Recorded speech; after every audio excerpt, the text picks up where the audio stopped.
Congressman Altmaier, would you think that Nancy Pelosi would make a great leader for the Democrats in the next Congress? I don't. I represent Middle America. You know Pennsylvania well, Chris. And if you look at the results in New York, Pennsylvania, Ohio, Indiana, Illinois, Wisconsin, that's Middle America. That's the industrial Midwest. And we didn't fare so well last Tuesday. And I do think it's time for a change in direction. If you gauge effectiveness by a willingness to push forward legislation that's not popular with the American people and have literally multiple dozens of members cast politically suicidal votes, then yeah, Speaker Pelosi was effective, but I don't think that's the direction we want to keep going. Welcome back to Hardball. That was Pennsylvania Congressman Jason Altmaier on Hardball Monday. That's yesterday. It looks like Speaker Pelosi will stay on as the House Democratic leader without a formal challenge so far. The fight is for the #2 spot between Steny Hoyer and Jim Clyburn. But no matter who wins, is it good for Democrats to move forward with the same team? And that's my question to Congressman Anthony Weiner of New York. Sir, is it a smart move to stay with the same team after you've been battered? Well, it is the same team that took us from the wilderness of the minority in 2006 and 2008 and built a winning coalition. Look, she was a speaker that was doing the will of her... But you lost all the seats you won in 2006 and 2008 and more. Yeah, but you can make a list as long as your arm about why that would happen. It certainly isn't because our speaker did the bidding of the caucus and passed health care reform, financial regulation, helped bail out the economy.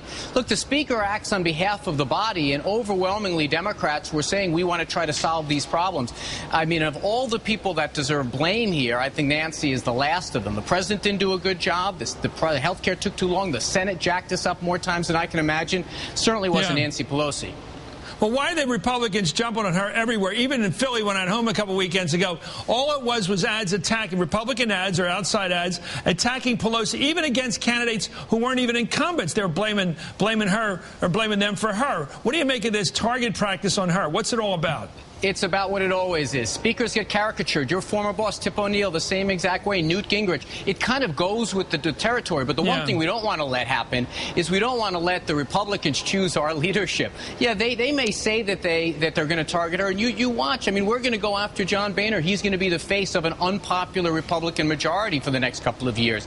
That's just the way it goes. But if you want to think about it, you and I would be sitting here a year ago saying that she was the most powerful speaker since Sam Rayburn. I think that's still true today. Minority leader. I think so. Look, personally, if you ask my political analysis, Congressman, I think she's been the strongest speaker I can think of in terms of internal discipline. I've never seen this kind of discipline by a party, a Democratic Party, in my lifetime. Let's take a look at this comment by Michael Capuano up in the Boston Globe. Quote, if the Red Sox came in and lost every game of the year and they kept the manager at the end of the year, that's a problem. That's what we seem to be on the verge of doing. The thing that amazes me, this is Capuano, is the hubris that no one has stepped aside voluntarily.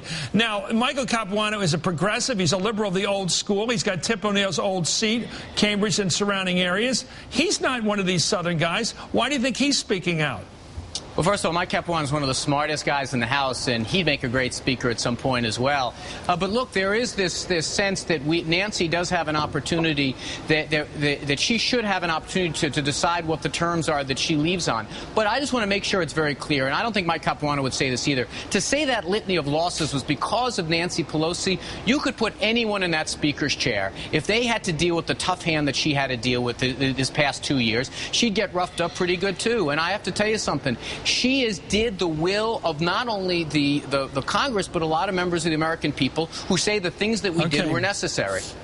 Okay, one last question, yes or no. Is she staying primarily to keep Steny Hoyer out of that leadership?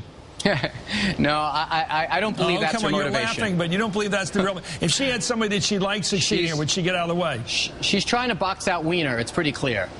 Oh, this is dodging. What is it? I'm sorry. I don't want to dodge your question. You know the inside. Is it primarily she doesn't think Steny Hoyer should be the Democratic leader of the House? Is that primarily why she's hanging in there? No, I don't believe that's his. I believe that she knows the path getting back to being the Speaker. I believe she thinks she can do it, and I think she can, too.